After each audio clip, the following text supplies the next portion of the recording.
안녕하십니까. 오늘 드디어 마지막 날이 되네요. 7번째 강의를 시작하겠습니다. 성부와 성자와 성령의 이름으로 아멘. 은총이 가득하신 마리아님 기뻐하소서. 주님께서 함께 계시니 여인 중에 복되시며 태중의 아들 예수님 또한 복되시도다. 천주의 성모 마리아님 이제와 저희 죽을 때 저희 죄인을 위하여 빌어주소서. 아멘. 성부와 성자와 성령의 이름으로 아멘. 회원제 95조. 살레시오 회원은 사도적 임무를 통하여 하느님을 갈망하게 된다. 하느님께 대한 이 갈망이 성 요한 보스코의 아들들의 특징인 기도와 하느님과의 일치로 성화된 지칠 줄 모르는 근면으로 삶의 전례를 거행하게 된다. 모든 것이 어둠에 덮인 이 밤을 헤매며 안녕하세요. 저는 뮤지컬 참 좋았다 주연 수호 역할을 맡게 된 정태웅 사도요한 수사입니다. 불이한 상황이 있었을 때 확실하게 그것에 대해 잘못되었다고 이야기할 수 있는 그런 캐릭터고요. 동시에 여러 가지 많은 감정들이 있지만 그 안에서도 특히 엄마를 그리워하고 또 보고 싶어하는 마음이 이 마음속에 있기 때문에 다른 캐릭터의 아픔과 슬픔에도 공감할 수 있는, 그리고 세상의 아픔에도 공감할 수 있는 그런 캐릭터입니다. 안녕하세요. 뮤지컬 참 좋았다 각본과 연출을 맡게 된 이창민 마르시아누사입니다. 교황의 책 찬미받으소서 내용을 기반으로 좀 이렇게 묵상한 그런 이미지가 바로 이번 뮤지컬인데요. 우리가 자연을 대하는 태도, 그리고 가장 힘없는 자들한테 대하는 태도가 바로 우리들의 본 모습, 현실인 것입니다. 결국 이 코로나라는 것도 인간의 끝없는 그런 욕망으로 벌어진 사태잖아요. 그래서 그런 부분들에 대해서 우리가 좀 더 생각할 수 있는 그런 묵상거리를 많이 던져주는 내용입니다. 이번 뮤지컬을 통해서 많은 사람들이 정말 좀 힐링될 수 있는 그런 뮤지컬이 됐으면 좋겠고요. 또 어떤 면에서는 지금 자라나고 있는 그런 새싹들, 젊은 친구들한테 또 생태적으로 또 새로운 교육이 될 수 있는 그런 영화가 되었으면 좋겠습니다. 많이 기대해 주시고 또 관심과 응원 부탁드립니다.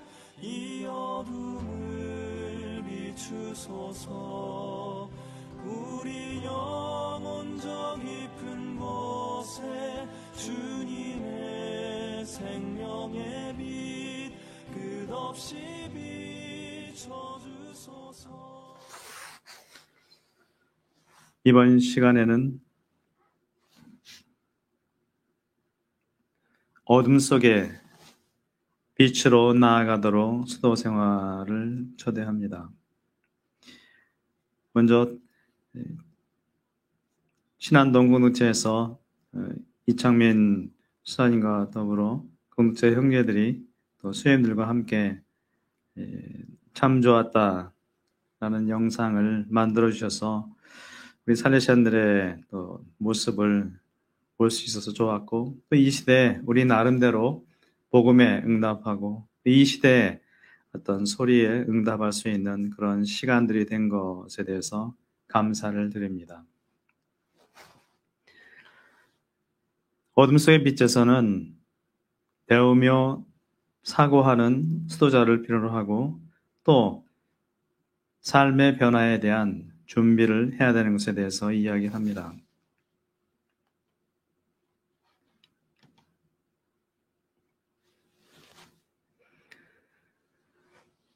우리 수도자들은 항상 배우고 또 그것에 대해서 사고하는 수도자가 되어야 합니다.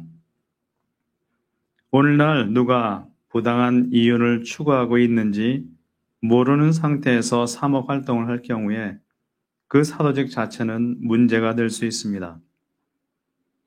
세상의 도덕적인 정의를 실천한다고 하면서 가난한 사람들과 또 여러 가난한 나라들의 채무에 대해서 우리가 공부하지 않는다면 그것도 문제가 될 수 있습니다. 우리가 지구를 살리겠다고 하면서 생태학에 대해서, 생태 영성에 대해서 공부하지 않는다면 그것 또한 문제가 될 것입니다. 차별당하는 여성들을 위해서, 여성 청소년들을 위해서 일한다고 말하면서 여성 신학에 대한 글을 읽기 위해 단 1분도 할애하지 않는다면 그것은 무엇을 말해주는 것일까요?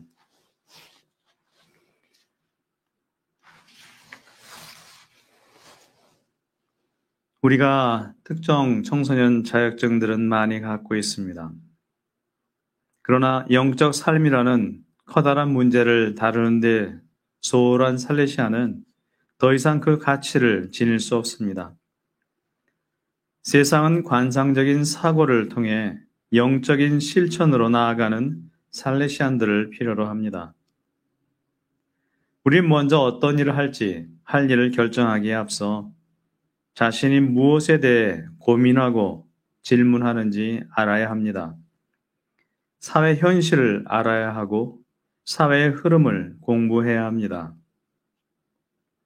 우리는 지금 행하는 일을 왜 하는지, 왜 하고 있는지를 알아야 합니다. 그렇지 않으면 그 일이 해로운 일은 아닐지라도 우리의 정체성에 의심스러운 것이 되기 때문입니다.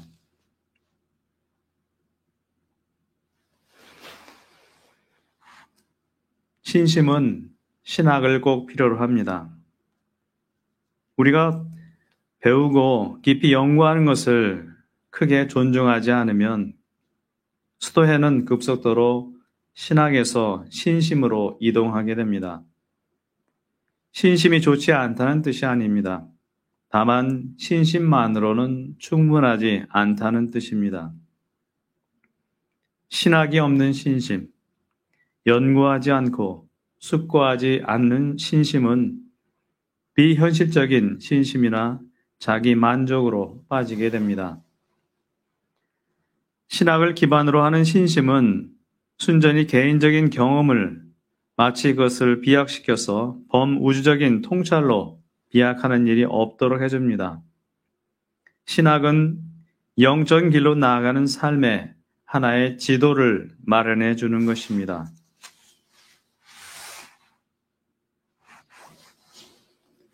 우리는 이 시대의 중요한 질문들에 답변을 해야 할 준비를 해야 합니다. 우리는 이 시대의 중요한 사안들에 대해 지금 우리는 이 일을 왜 하고 있는지, 또 앞으로 무엇을 해야 하는지 등의 질문들에 대해 답할 준비를 해야 합니다. 그때 스스로 우리가 무슨 말을 대답해야 될지 명확히 알고 있어야 합니다. 베네딕토 회원들은 평화를 이야기할 때 전쟁의 뿌리를 이해하고 있어야 하고, 자비의 수녀들이 교회 내 여성들을 대변할 때에는 여성을 억압하는 신학에 대해 분명히 말해야 합니다.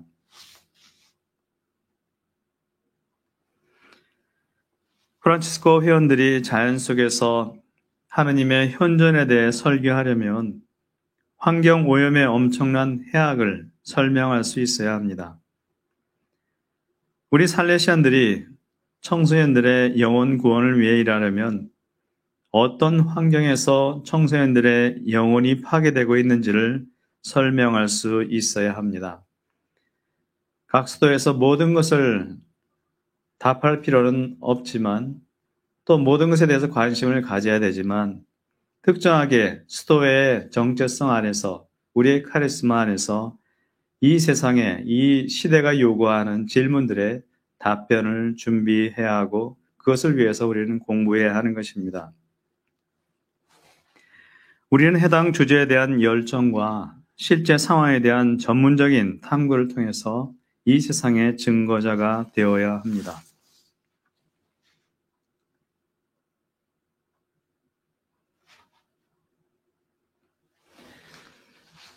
그러면 이런 변화를 위해서 우리는 어떤 준비를 해야 할까요? 아마도 두 가지 측면이 있는데요. 하나는 우리가 앞으로 새로운 사도직을 마련해서 새로운 기관들을 새로 설립해야 될지, 새로운 기관들을 해야 될지, 또한 비용에 상관없이 새로운 사목을 위해서 전문적인 공부나 연구를 해야 할지, 우리는 이 두 가지가 우리에게 하나의 선택을 해야 되는 그런 시점에 와 있습니다. 새로운 사도직을 마련해야 될지, 아니면 더 공부하면서 준비를 해야 될지, 여기에 대한 답은 긍정일 수도 있고 또한 부정일 수도 있습니다. 그러나 중요한 것은 이 두 가지가 다 필요하다는 것입니다. 둘 중에 하나만 선택해서는 우리는 우리의 정체성을 살아갈 수 없습니다. 한쪽으로만 접근하면 수도회는 변화에 취약하거나 또한 변화를 거부하게 됩니다. 요즘에도 많은 우리 사목터에서 일할 회원들이 없어서 많은 고민들이 있습니다. 어떻게 보면 우리 삶 안에 어떤 불균형이 지금 찾아오고 있습니다. 2000년대 초반에 그 필리핀에서는 새로운 시대가 열렸습니다. 선교사들이 돌아가시거나 또 어떤 자리에서 물러나시고 연로하신 관계로 선교사들의 시대가 끝나고 필리핀 형제들의 방인 형제들의 시대가 오게 됐습니다. 그런데 좀 지나면서 성소의 위기가 오고 많은 회원들이 떠나가고 또 더 이상 성소자를 발굴할 수 없는 그런 상황이 있었습니다. 그 당시에 광우장 신부님, 구스텔로 신부님은 투자를 좀 하기 시작했습니다. 회원들의 양성을 위해서 많은 회원들에게 외국에 나가서 양성과정, 영성과정을 공부해서 우리 회원들을 위해서 도움을 주기 위해서 1년이든 2년이든 3년이든 기간에 구애받지 않고 투자를 하면서 회원들을 많이 보냈습니다. 거의 20-30명을 보냈다고 하는데 나중에 한 3-4년 후에 돌아온 결과는 성공한 결과는 한 5명 정도의 회원이었다고 합니다. 많은 회원들이 중도에 포기하고 그 일에 대해서 자신이 해야 될 일이 아니라고 그런 역할이 아니라고 느꼈는지 한 5명 정도의 그런 회원들이 그런 과정을 다 마치고 돌아와서 그 다음에 그 회원들이 평생 양성 과정에 또 초기 양성 그리고 수사 양성 다른 회원들 양성을 통해서 자리를 잡기 시작하면서 많은 회원들이 안정을 찾기 시작했고 퇴회하는 회원들이 점점 줄어들기 시작했고 또 성수자들도 점차 늘어났다고 합니다. 우리도 선교사들의 시대가 끝나고 우리 방인 회원들에 의해서 지금까지 운영되어 오고 있습니다. 우리의 수도 생활을 해오고 있는데요. 우리 자신들도 이 부분에 있어서 정말 양성자들 또 공부하고 연구하는 회원들을 다양한 측면에서 우리가 얼마만큼 투자를 하고 살아왔는지 또 그것을 통해서 우리의 어떤 질적인 성장, 양적인 성장이 함께 조화를 이루면서 살아왔는지는 다시 한 번 더 생각하고 우리 앞으로의 삶에 대해서 이 두 측면의 조화를 위해서 통합적인 그런 발전을 위해서 우리가 더 심사숙고해야 되지 않을까 싶습니다.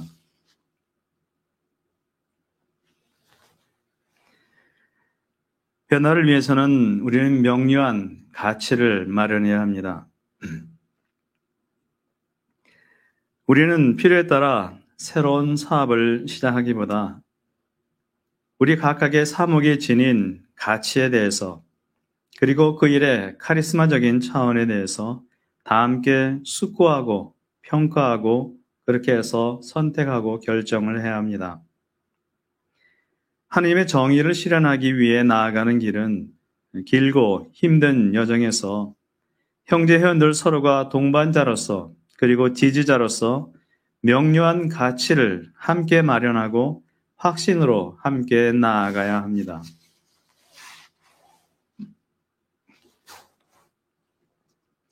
우리는 끝없는 배움의 길을 가야 합니다. 나이가 적든 많든 우리는 끝없이 배움의 길을 포기한다면 우리의 정체성을 살아갈 수 없습니다. 요한 보스코 성인도 그 청소년기 때 매일 책 한 권씩을 빌려다가 읽을 정도로 독서 광이었습니다. 그리고 아프리카 지금 케냐에 계신 원선호 시부님께서도 매일 필요한 책들, 필요한 그 자료들을 읽으시면서 공부를 하십니다. 그 돌아가신 그 도요한 신부님께서도 저희들 양성기간 동안 항상 하셨던 말씀이 청소년들을 만날 때 빈 머리로 가지 마라. 항상 준비하고 가라고 이렇게 말씀하셨던 것이 기억이 납니다. 전문직을 위한 공부가 필수 사항이기도 하지만 우리가 영적인 수련을 위해서 우리는 끝없는 배움에 열정을 바쳐야 합니다.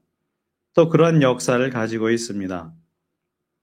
공부하지 않고 우리는 어떻게 스스로 알 수 있겠습니까? 이 세상에는 특히 우리보다 더 나은 전문가들이 많습니다. 또 이 세상에 많은 사람들이 수많은 어떤 영적인 것들을 추구해 나가고 신들을 섬기고 있습니다.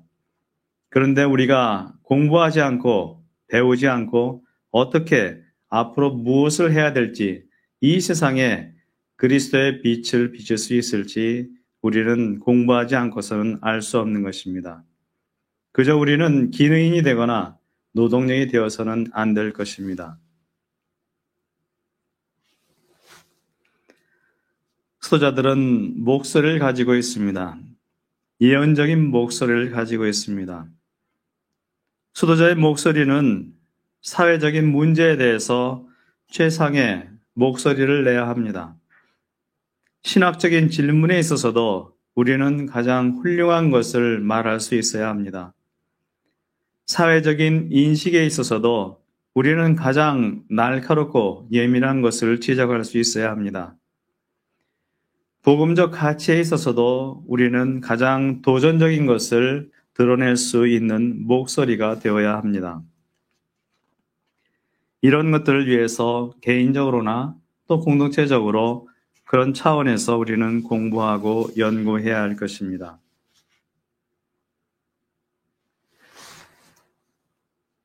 또 하나의 장으로서 필요한 덕으로서의 새로운 관점을 페미니즘에 대해서 우리는 좀 더 포괄적인 차원으로 한번 생각해 볼 수 있으면 좋겠습니다.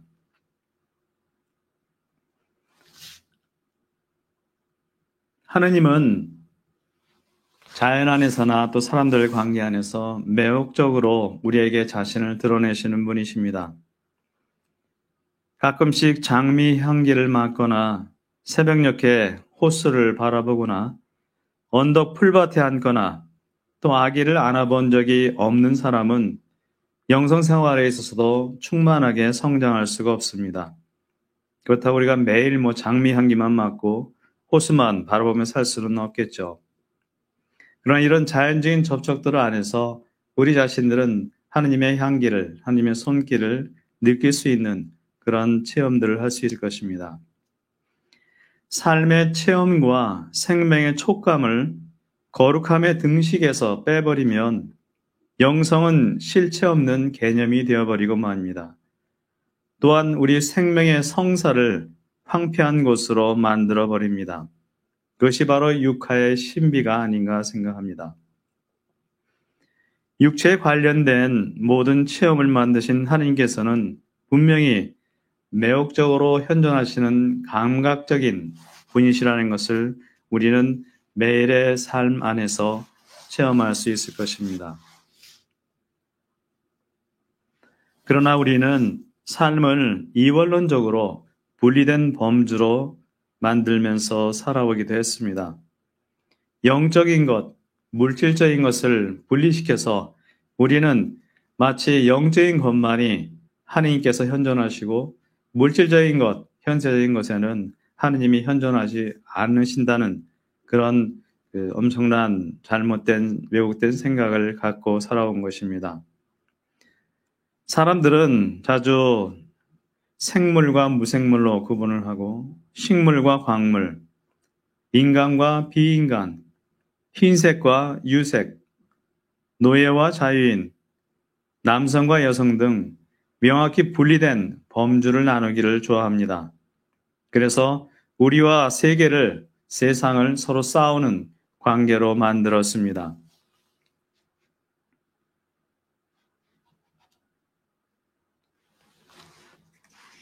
우리는 이제 좀 더 크리스찬답게, 그리스도교인답게 살아갈 기회를 얻게 됐습니다. 페미니즘은 모든 생명체의 존엄성, 평등성의 관점에서 세상을 다시 보는 세계관입니다. 페미니즘은 생태계를, 그 모든 것을 필요로 합니다. 페미니즘은 세계화를 지향하고 가부장제라든가 계급주의나 이원론을 배척합니다. 어쩌면 예수님 시대 이후에 처음으로 페미니즘에 의해서 그리스도교가 참으로 그리스도교인다운 생활을 하게 되는 기회를 얻은 것인지도 모릅니다.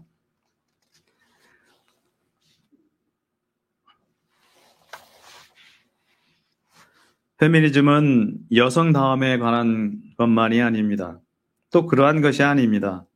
페미니즘은 모든 생명체를 지배의 채찍으로부터, 억압의 채찍으로부터 자유롭게 해주는 것과 관련이 있습니다. 여성이 하나님의 뜻 안에서 평등한 권리를 얻으면 생태계 전체도 그 영향을 받아서 지배 구조로부터, 억압의 구조로부터, 권력의 구조로부터 자유로워지게 될 것입니다. 페미니즘은 세상의 의식 구조를 개편해서 모든 차원의 생명체를 하느님의 거룩함에 참여시키게 됩니다. 초기에 말씀드린 대로 우리 현재 삶 안에, 일상의 삶 안에 하느님의 거룩함을 배양하는 삶을 살아야 된다고 말씀을 드리기도 했었습니다.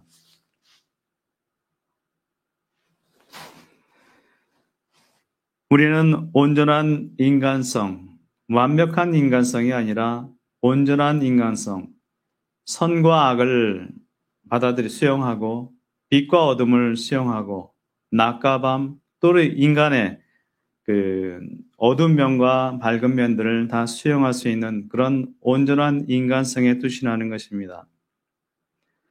페미니즘은 단순한 개념입니다.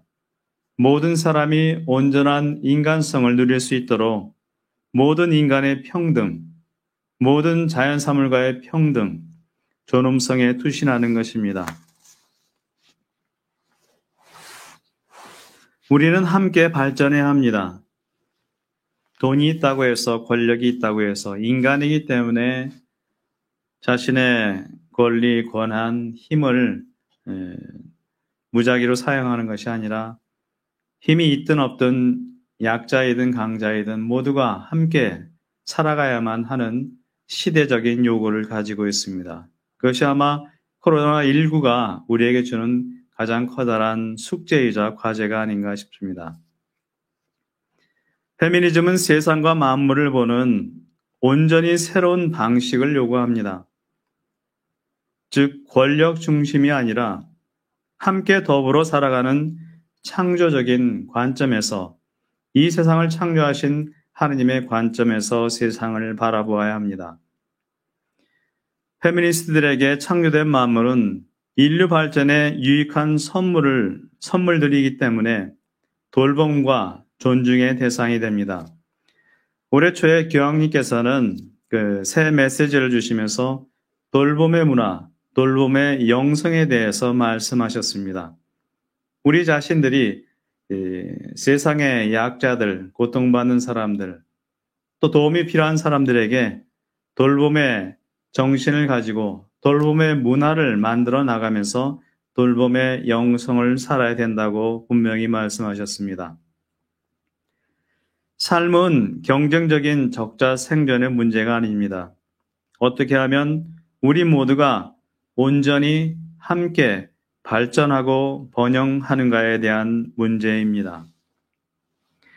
페미니즘 영성은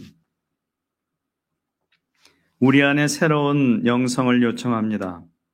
모든 것 안에서 하느님을 발견해야 합니다. 또한 차별 없이 포용적인 관대한 태도로 평등한 가치를 모든 것 안에서 볼 수 있어야 합니다.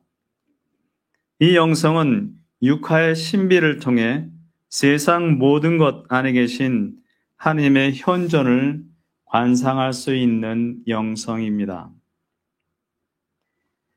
영광이 성부와 성자와 성령께 처음과 같이 이제와 항상 영원히 아멘. 신자들의 도움이신 마리아님, 저희를 위하여 빌어주소서.